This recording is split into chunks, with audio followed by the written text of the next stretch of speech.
దేవునికి స్తోత్రం. హల్లెలూయా.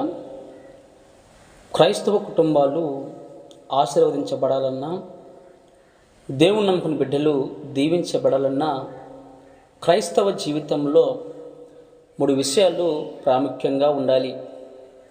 ఈ 3 ప్రతి క్రైస్తవుని జీవితంలో ఉంటే ఆ క్రైస్తవుడు తప్పకుండా దీవించబడతాడు. ఆ 3 విషయాలు ఏంటో నేను ఈ వాక్యం ద్వారా చెప్పడం జరుగుతుంది. కనుక జాగ్రత్తగా కొద్ది నిమిషాలు దేవుని వాక్యాన్ని విందాం.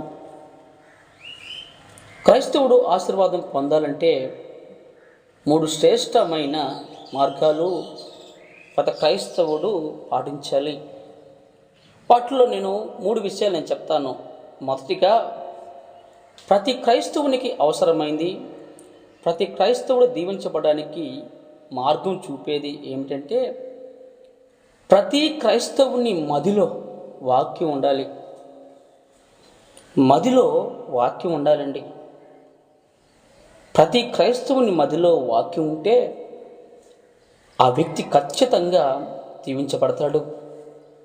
కీర్తనలో రాసిన గ్రంథము 119వ అధ్యాయము 11వ వచనంలో దావీదు రాజు చెప్తున్న మాట, నా హృదయంలో పాపము చేయకుండానట్లు నా హృదయంలో నీ వాక్యమును ఉంచుకొని ఉన్నానని దావీదు రాజు చెప్తున్నాడు. మదిలో అనగా హృదయంలో దేవుని వాక్యము ఎందుకు ఉండాలంటే, దేవుని వాక్యము ఎవరి హృదయంలో ఉంటుందో ఆ వ్యక్తి పాపం చేయడు. దేవుని వాక్యము లేని వ్యక్తి పాపానికి బానిసవుతాడు.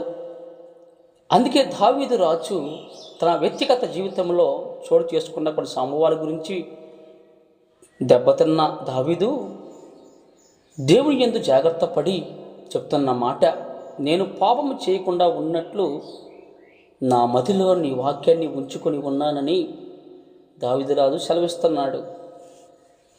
ఎవరి మదిలో అయితే వాక్యం ఉంటుందో ఆ వ్యక్తి పాపము జోలికి పోడు. ఎవరి వ్యక్తి జీవితంలో మదిలో వాక్యం ఉంటుందో ఆ వ్యక్తి ఖచ్చితంగా దీవించబడతాడండి. నా ప్రియమైన సహోదరులారా, అనేక మంది హృదయాల్లో వాక్యం ఉందా ఈ రోజుల్లో? లేదు. ప్రతి ఒక్క హృదయాల్లో చెడు వ్యసనాలు, చెడు మాటలు, అలాగే ఎవరెవరినో దేన్నో ఆశించి తమ మదిలో పెట్టుకుంటారు. కానీ బైబిల్ చెప్తుంది ఏమిటంటే, ప్రతి క్రైస్తవుడు దీవించబడాలి అంటే ప్రతి ఒక్క క్రైస్తవుని మదిలో వాక్యం ఉండాలి. మొదటి పాయింట్, వాక్యము అనేది చాలా గొప్పదండి. దేవుని వాక్యం అంటే 2 అంచుల గల ఖడ్గం లాంటిది. హెబ్రీయులకు రాసిన పత్రిక 4వ అధ్యాయం 12వ వచనంలో ఈ వాక్యము గురించి రాయబడి ఉంటుంది. వాక్యము 2 అంచుల గల ఖడ్గం అండి. ప్రతి ఒక్క పాపాన్ని, మదిలో ఉన్న పాపాన్ని దేవుని వాక్యము తెంపగలదు. అంత శక్తి గలగది దేవుని వాక్యం. వాక్యం అంటే ఆషామాషి కాదు. ఆదియందు వాక్యం ఉండెను, వాక్యము దేవుడై ఉండెను, వాక్యము దేవుని యొద్ద ఉండినని వ్రాయబడి ఉంది కదా. దేవుని వాక్యం అంటే మరెవరో కాదండి, మన దేవుడే. వాక్యము అనేది నిత్యము నిలిచేది. వాక్యము అనేది ఒత్తిడిని చిత్తడి చేసేది. వాక్యం అనేది మనుషులను కదిలించేది. వాక్యం అనేది బంధకాలను తొలగించేది. వాక్యం అనేది ప్రతి ఒక్క జీవిని నిత్య జీవిగా మార్చేది. కాబట్టి దేవుని వాక్యాన్ని మధ్యలో పెట్టుకుందాం. యోహాను సువార్త 8వ అధ్యాయం 31వ వచనంలో ఈ విధంగా వ్రాయబడి ఉంటుంది. ఒకసారి మనము బైబిల్ చూద్దాం. యోహాను సువార్త 8వ అధ్యాయము 31వ వచనంలో నేను చదువుతాను, అందరూ జాగ్రత్తగా వినండి. 8వ అధ్యాయము 31వ వచనంలో రాయబడి ఉంటుంది, కాబట్టి యేసు తనను నమ్మిన యూదులతో, మీరు నా వాక్యమందు నిలిచిన వారైతే నిజముగా నాకు శిష్యులై ఉండి సత్యమును గ్రహించేదని రాయబడి ఉంటుంది. దేవుడు చెప్తున్నాడు, ఎవరైతే వాక్యాన్ని వింటారో, వాక్యాన్ని నమ్ముతారో, వాక్యాన్ని మదిలో పెట్టుకుంటారో వారంట యేసుక్రీస్తు యొక్క శిష్యులంట. సత్యమును గ్రహించేవారంట. దేవుని వాక్యం కనుక మన మదిలో ఉంటే మనం ప్రతిదీ జయించగలం. కనుక మొదటిగా మదిలో వాక్యాన్ని ఉంచుకుందాం. మదిలో ఏముండాలి? మదిలో వాక్యం ఉండాలి. అలాగే దావీదు రాజు కూడా ఒక మాట పలుకుతున్నాడు. కీర్తనల గ్రంథము 119వ అధ్యాయము 50వ వచనంలో నీ వాక్యమే నన్ను బ్రతికించినని దావీదు రాజు సెలవిస్తున్నాడు. కనుక వాక్యం అనేది మోడుబారిన హృదయాలను శిగిరింపజేయగలదండి. వాక్యం అనేది ప్రతి ఒక్క వ్యక్తిని బ్రతికించగలదు. కనుక మన మదిలో ఏముండాలంటే దేవుని వాక్యము ఉండాలి. రెండవది, మదిలో వాక్యం ఉండాలి. రెండవ పాయింట్, మన గదిలో ప్రార్థన ఉండాలి. మదిలో వాక్యం ఉండాలి, గదిలో ప్రార్థన ఉండాలండి. మత్తయి సువార్త 6వ అధ్యాయం 6వ వచనంలో ఈ విధంగా వ్రాయబడి ఉంటుంది. నేను పెద్దగా చెప్పను వాక్యాన్ని, కానీ కొంచెం క్లుప్తమైన వాక్యమే చెప్తా. మత్తయి సువార్త 6వ అధ్యాయము 6వ వచనంలో ఈ విధంగా వ్రాయబడి ఉంటుందండి. ఇవి షార్ట్ మెసేజ్లు అండి. 6వ అధ్యాయము 6వ వచనం ఏమని ఉంటుందంటే, నీవు ప్రార్థన చేయునప్పుడు నీ గదిలోనికి వెళ్ళి తలుపు వేసి రహస్యమందున నీ తండ్రికి ప్రార్థన చేయుము. అప్పుడు రహస్యమందు చూచి నీ తండ్రి నీకు ప్రతిఫలం ఇచ్చునని వ్రాయబడి ఉంటుంది. ప్రార్థన మన గదిలో ఏముండాలో తెలుసా? మన ఇంట్లో ఏముండాలో తెలుసా? ప్రార్థన ఉండాలి. ఈరోజు అనేకమైన కుటుంబాల్లో, అనేకమైన గదుల్లో, గది అంటే కుటుంబమే, కుటుంబాల్లో సమాధానం ఉండదు. ప్రతిరోజు ఏదో ఒక గొడవలు, ఏదో ఒక కలహాలు, ఏదో ఒక ఇబ్బందులు చోటు చేసుకుంటూ ఉంటాయి. ఎందుకంటే ప్రతి ఒక్క గది అని ఆ కుటుంబంలో ప్రార్థన ఉంటే మనం ప్రతిదీ మనము జయించగలమండి. ప్రార్థన ద్వారా అనేక అద్భుతాలు జరిగాయి. ప్రతి క్రైస్తవుడికి మెయిన్ ఇంపార్టెంట్ మాట ఏంటంటే ప్రార్థన. మదిలో వాక్యం ఉండాలి, గదిలో ప్రార్థన ఉండాలి. ప్రార్థన చేసే కుటుంబాలు, ఏ కుటుంబాన్ని దేవుడు వదిలిపెట్టలేదు. ప్రతి ఒక్క కుటుంబం దీవించబడిందండి. ప్రతి కుటుంబం ఆశ్రయించబడ్డాయి. గదిలో ప్రార్థన ఖచ్చితంగా ఉండాలి. ఈ రోజుల్లో కుటుంబాల్లో ప్రార్థన అనేది ఉండదు.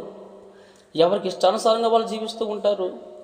ప్రార్థన అనేది ఎవరు చేయరండి. కనుక ప్రతి ఒక్కరూ ప్రార్థన చేయండి. మన గదిలో ఖచ్చితంగా ప్రార్థన ఉండాలి. కాబట్టి ఒక మాట ఉంటుంది, చదువుతాను. 1వ దశలోనికైయులకు రాసిన పత్రిక 5వ అధ్యాయము 15వ వచనంలో ఎడతెగక ప్రార్థన చేయుడని రాయబడి ఉంటుంది. ప్రార్థన ఖచ్చితంగా ప్రతి ఒక్క విశ్వాసి, ప్రతి ఒక్క క్రైస్తవుడు చేయాలి. కనుక ప్రార్థన చేయమని దేవుడు చెప్తూ ఉన్నాడు. కనుక మన గదిలో ప్రార్థన ఉండాలి. ప్రార్థన చాలా రకాల ప్రార్థనలు ఉన్నాయి. వాటిలో కొన్ని ప్రార్థనలు మాత్రమే చెప్తాను. ఏకాంత ప్రార్థన. మొదటగా ఏకాంత ప్రార్థన. ఏకాంత ప్రార్థన అంటే నీవు దేవునితో మాట్లాడటం. రెండోది విజ్ఞాపన ప్రార్థన. అంటే నీ కోసమే కాకుండా నీ పొరుగు వారి క్షేమము కొరకు ప్రార్థన చేయడమే విజ్ఞాపన ప్రార్థన. ఇక మూడోది కన్నీటి ప్రార్థన. ఎవరైతే కన్నీరు కార్చి దేవునికి ప్రార్థన చేస్తారో ఖచ్చితంగా దేవుడు వారికి ప్రతిఫలం ఇస్తాడండి. నాలుగోది ఉపవాస ప్రార్థన. ఉపవాస ప్రార్థన గురించి మనకు అందరికీ తెలుసు. మనం ఏదైతే కోరుకుంటామో అది జరగాలంటే మనం అన్నపానములు మాని దేవుణ్ణి ఉపవాసముని ప్రార్థన చేయడం. ఐదవది సంఘ ప్రార్థన. సంఘ ప్రార్థన అనేది ప్రతి ఒక్కరికి చాలా అవసరం అండి. సంఘ ప్రార్థన పేతురు శరసాల పునాదుని కదిలించగలిగింది. కనుక ఈ 5 రకాల ప్రార్థనలు మనం ఖచ్చితంగా చేయాలి. విజ్ఞాపన ప్రార్థన, ఏకాంత ప్రార్థన, కన్నీటి ప్రార్థన, ఉపవాస ప్రార్థన, సంఘ ప్రార్థన ఖచ్చితంగా ప్రతి ఒక్క విశ్వాసికి అవసరం. రెండవది గదిలో ప్రార్థన. అంటే మన కుటుంబాల్లో ఖచ్చితంగా మనం ప్రార్థన చేస్తే అనేక అద్భుతాలు మనము చూస్తాం. ప్రార్థన ద్వారా ఎర్ర సముద్రాన్ని దేవుని పాలు చేశాడు. ప్రార్థన సింహాలను మూయించగలిగింది. ప్రార్థన ఎరుకో గొళ్ళ కోల్చగలిగింది. ప్రార్థన యోర్దాను నదిని చేర్చగలిగింది. ప్రార్థన ద్వారా అనేక అద్భుతాలు జరిగాయి. కుంటివారు, గుడ్డివారు, మూగవారు, చెవిటివారు, దయ్యములు పట్టిన వారు అనేక మంది స్వస్థపరచబడ్డారండి. ప్రార్థనలో అంత పవర్ ఉంది. కనుక ప్రతి ఒక్కరూ ప్రార్థన చేయండి. ఇక మూడవదిగా వీధిలో సాక్ష్యం ఉండాలి. ప్రతి ఒక్క క్రైస్తవ జీవితానికి మూడవ పాయింట్ ఏంటంటే వీధిలో సాక్ష్యం ఉండాలి. ఉందా? మన వీధుల్లో, మన గ్రామంలో సాక్ష్యం మన గురించి ఏం చెప్తున్నారు? దేవుని మందిరానికేమో ప్రతి వారం వెళ్తాం, దేవుని ప్రార్థనలకి ప్రతిరోజు ఏడన ప్రార్థన పెడితే అటెండ్ అవుతాం. కానీ మన గురించి మన గ్రామంలో సాక్ష్యం ఎలా ఉంది? మన గురించి మన సంఘంలో సాక్ష్యం ఎలాగుంది? వీధుల్లో మంచి సాక్ష్యం అనేది సంపాదించాలండి. నువ్వు చనిపోయిన తర్వాత కూడా నీ గురించి అనేక మంది చెప్పుకోవాలి. ఎగ్జాంపుల్ ఒక మాట చెప్తా. బ్రదర్ యేసన్న గారు ఉన్నారు, ఆయన ఇప్పుడు బతికున్నాడా? లేడు, చనిపోయాడు. ఆయన పరలోకం ముందు దేవుడి దగ్గర ఆనందం పొందుతున్నాడు. కానీ యేసన్న గారు చనిపోయినా కానీ ఆయన పేరు మారుమోగుతూనే ఉంది ఇప్పుడు కూడా. ఎందుకంటే ఆయన పాటలు అనేక మంది పాడుతూ ఉన్నారు కదా. సాక్ష్యం అంటే అదండి. మనం చనిపోయినా సరే మన సాక్ష్యం అనేది అనేక మంది చెప్పుకోవాలి. మనం బతుకున్నప్పుడు చెప్పుకోవాలి, మనం చనిపోయినప్పుడు కూడా వీధిలో సాక్ష్యం చెప్పుకోవాలి. మందిరానికి వస్తూ మనము లోకంలో జీవిస్తూ ఉంటే, మందిరానికి వస్తూ మనం త్రాగుతూ తిరుగుతూ వ్యభిచారం చేస్తూ ఉంటే మన గురించి సాక్ష్యం ఏముంటుందో తెలుసా? వీధిలో పలానా మందిరికి వెళుద్దంట, ఆమె ఏమి భక్తిపరురాలయ్యా, చుట్టలు తాగుతుంది, అలాగే సిగరెట్లు తాగుతున్నారు, మందు తాగుతున్నాడు, వ్యభిచారం చేస్తుంది అని ఒక సాక్ష్యం మనం సంపాదించుకోవాలా? మందిరానికి వెళ్ళిన మనము మంచి సాక్ష్యాన్ని సంపాదించుకోవాలండి. అపోస్తల కార్యములు 20-24 ఒక మాట రాయబడి ఉంటుంది, నేను చదువుతాను. అపోస్తల కార్యములు 20-24 చదువుతాను. ఈ మాటలు దేవుడు మనతో మాట్లాడుతున్నాడండి ఈరోజు. 20-24 నేను చదువుతాను. 20-24 4 అయితే దేవుని కృపా సువార్తను గూర్చి సాక్ష్యం ఇచ్చుటూ ఎందు నా పరుగును నేను ప్రభు యేసు వలన పొందిన పరిచర్యను తొదముట్టించే వలన నా ప్రాణములు నాకంత మాత్రమున ప్రియమైనదిగా ఎంచుకోవట్లేదని రాయబడి ఉంది. అపోస్తలుడు పౌలు అంటున్నాడు, ఆయన సాక్ష్యము అంట అనేక మంది చెప్పుకున్నారంట, ఆయన పరిచర్యని అనేక మంది చెప్పుకున్నారంట. కాబట్టి దేవుని పరిచర్య, దేవుని మనం చేసే ప్రతి ఒక్క పని, మనం చేసే ప్రక్రియను బట్టి మన సాక్ష్యం ఉంటుంది. అపోస్తలుడు పౌలు గురించి కూడా అనేక మంది చెప్పుకున్నారు, ఆయన గురించి గొప్పగా. బైబిల్లో కూడా అనేక మంది గురించి సాక్ష్యాలు ఉన్నాయి. నోవాహు, అబ్రహాము, అలాగే మన యోబు గురించి కానీ అనేక మంది గురించి సాక్ష్యాలు ఉన్నాయండి. కాబట్టి మన సాక్ష్యం అనేది బలంగా ఉండాలి. మనం చనిపోయినప్పుడు కూడా మన సాక్ష్యం అనేక మంది చెప్పుకోవాలి. కాబట్టి 3 పాయింట్లు చెప్పా. మదిలో వాక్యం ఉండాలా, గదిలో ప్రార్థన ఉండాలా, అలాగే వీధిలో సాక్ష్యం ఉండాలి. అలా ఉండగలిగితే దేవుడు మనం దీవిస్తాడు. అపవాదిగా చోటు లేదు, సాతానుడికి అవకాశం లేదు. కనుక ఈ 3 విషయాలు ప్రతి క్రైస్తవుడు తప్పక పాటించండి. ప్రతి ఒక్కరూ దీవించబడతారు. దేవుని వాక్యం చెప్తూ ఉన్నప్పుడు చూడండి, పక్కన కాకి అరుస్తూ ఉంది. ఎందుకంటే దేవుని వాక్యం చెబితే అపవాదికి నచ్చదు.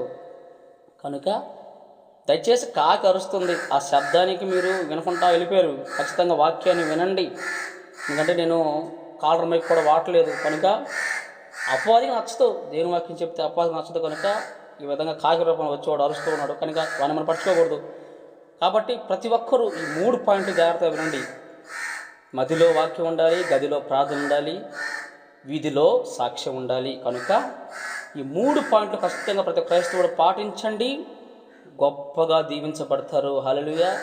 యోబులాగా, ఒక అబ్రహాములాగా, కొర్నేలులాగా అందరూ దీవించబడదును గాక. ఆమేన్. దేవునికే మహిమ కలుగును గాక. ఆమేన్.